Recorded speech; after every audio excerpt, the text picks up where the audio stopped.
জীবনে কিছু দিন থাকে যা শুধু ক্যালেন্ডার পাতায় নয়, মানুষের হৃদয়ে দাগ কেটে যায়। আজ এমনই একটি বিশেষ দিন। গাজীপুর জেলার কালীগঞ্জ থানার প্রিয় মুখ, প্রিয় মানুষ, কালীগঞ্জ থানা যুব দলের সদস্য সচিব জনাব হাসানুর রহমান জুয়েল ভাইয়ের জন্মদিন উপলক্ষে আয়োজন করা হয় এক আন্তরিক জন্মদিনের অনুষ্ঠান। সেখানে উপস্থিত ছিলেন জনাব হাসানুর রহমান জুয়েল, জনাব হাসানুর রহমান জুয়েল ভাই, সদস্য সচিব কালীগঞ্জ থানা যুবদল, মোহাম্মদ আলী সভাপতি ৭ নং ওয়ার্ড বিএনপি, জনাব মোহাম্মদ আসমত উল্লাহ যুগ্ম সাধারণ সম্পাদক বাহাদুরশাহ ইউনিয়ন বিএনপি, জনাব মোহাম্মদ ইউসুফুর রহমান সদস্য গাজীপুর জেলা বিএনপি, জনাব মোহাম্মদ হযরত আলী মাকাম নেতা কালীগঞ্জ থানা যুবদল, জনাব মোহাম্মদ ইকবাল হোসেন নীলু সাবেক সাধারণ সম্পাদক বাহাদুরশাহ ইউনিয়ন যুবদল, জনাব মোহাম্মদ হামিদুল্লাহ ক্রিয়া সম্পাদক বাহাদুরশাহ ইউনিয়ন বিএনপি। এই দিনটি শুধু কেক কাটা বা আনুষ্ঠানিকতা নয়, বরং ভালোবাসা, সম্মান এবং হৃদয়ের অনুভূতি, এক সুন্দর মিলন মেলা। জন্মদিনের এই আনন্দের আয়োজনে উপস্থিত ছিলেন ছাত্রদল, যুবদল, বিএনপি এবং বিএনপির বিভিন্ন অঙ্গ ও সহযোগী সংগঠনের অসংখ্য নেতৃকর্মী ও নেতৃবৃন্দ।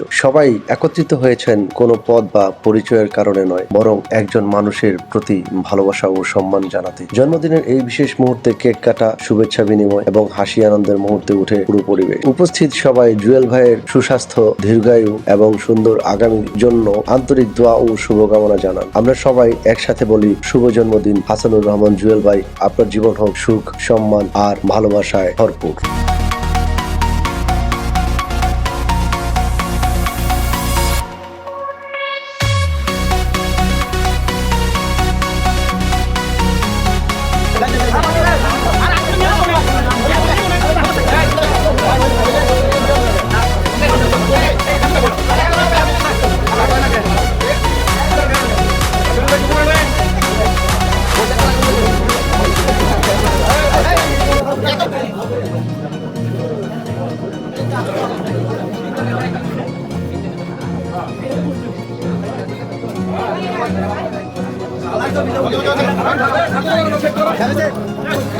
ঠিক আছে।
আমার